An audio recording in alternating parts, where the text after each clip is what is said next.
तर आपण वळूया आपल्या पहिल्या प्रश्नांकडे. तर आपला पहिला प्रश्न असा आहे की पुरुषांकडे आणि स्त्रियांकडे जग कोणत्या पद्धतीने बघतो? आता बघा, उन्हाळ्यामध्ये एवढं ऊन लागते तर मुली डोक्यावर असा स्टोल घेतात, बरोबर.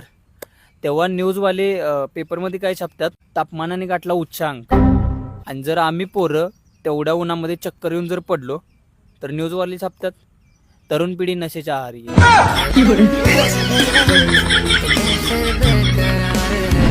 हा प्रश्न मला खूप बिझनेसमॅन लोकांकडनं आलाय. तर मला सांगा, उधारी रोखण्यासाठी काय केलं पाहिजे आणि उधारी कोणत्या लोकांना दिली पाहिजे? सरळ दुकानात बोर्ड लावा, 100 ते 150 वर्ष वयाच्या लोकांनाच उधारी मिळेल, ते पण त्यांच्या आईवडिलांना विचारून. म्हणजे याचा अर्थ असा झाला की उधार द्यायचंच नाही. आपल्या देशात आणि बाहेरच्या देशात मजेदार बदल सांगा. आता बाहेरच्या देशात बघा, झोडपी असतात ती झोपताना काय म्हणतात, good night sweet dream, good night